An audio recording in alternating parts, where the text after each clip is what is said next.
दिल्ली आज तक। वैसे चाचा भतीजा जंग की स्क्रिप्ट तो उसी समय लिखनी शुरू हो गई थी जब रामविलास पासवान ने अपने बेटे चिराग को पार्टी की कमान सौंप दी थी। आग में घी तब पड़ा जब चिराग ने विधानसभा चुनाव में जेडीयू के खिलाफ चुनाव लड़ने का फैसला कर लिया। पशुपति पारस इस फैसले में घायल थे तो वहीं जेडीयू घात में थी। मौका मिला तो चाचा ने पार्टी में तख्ता पलट कर दिया।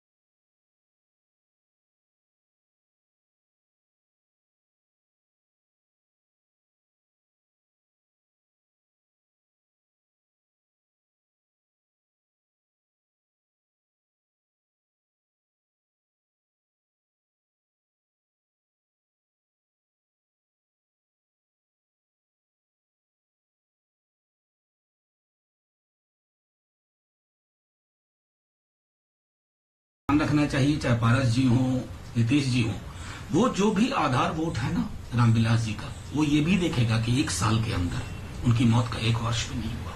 उनके साथ, उनकी स्मृति के साथ जो हो रहा है ना, वो आधार वोट तय करेगा आगे की राजनीति कैसे होगी। हमको लगता है कि जिस तरह की नकारात्मक राजनीति चिराग जी ने पिछले विधानसभा चुनाव में किया है, उससे उनके पार्टी के लोग और जो पार्टी की रैंक एंड फाइल थी वो नाखुश रही होगी। तभी इतना बड़ा निर्णय पार्टी के नेताओं ने लिया है और पारस जी के नेतृत्व में एक नया संसदीय दल का गठन किया है। बात 2020 के विधानसभा चुनाव की है। चुनाव के दौरान चिराग पासवान ने फैसला लिया कि वो एनडीए से अलग होकर चुनाव लड़ेंगे। नीतीश के खिलाफ चिराग ने आरोपों की झड़ी लगा दी। चिराग तो नीतीश को जेल भिजवाने की धमकी भी देने लगे थे।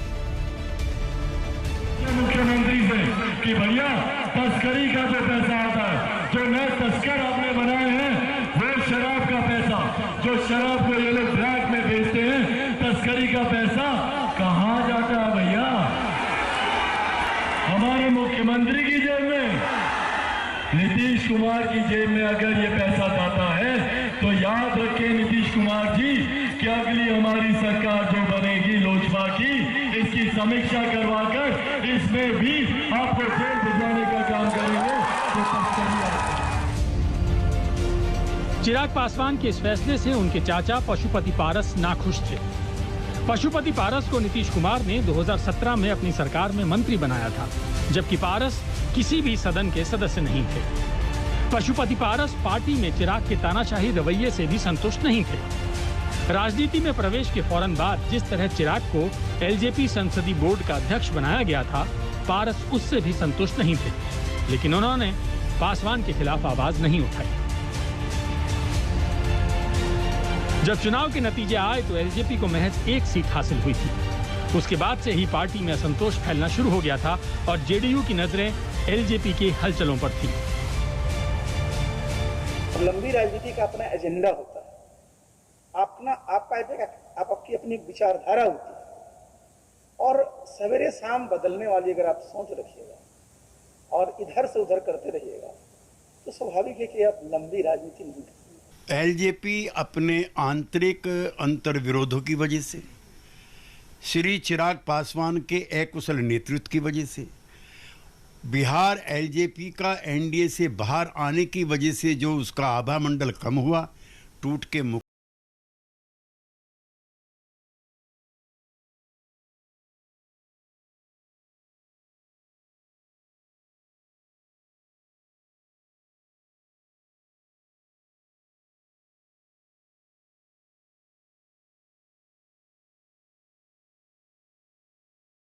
मैं पार्टी को बचाया हूं और स्वर्गीय पासवान जी के आत्मा को शांति के लिए जब तक मैं जिंदा रहूंगा, लोक जनशक्ति पार्टी देश में जिंदा रहेगी और हम उसको बरकरार रखेंगे। गरीब, दलित, शोषित जितने भी समाज के लोग, गरीब तबके के लोग हैं, मैं उनकी सेवा करने के लिए 24 घंटा में तैयार हूँ। मैं एनडीए में के साथ था और मैं आज भी हूँ। मैं गठबंधन में रहूँगा, गठबंधन धर्म का पालन करूँगा।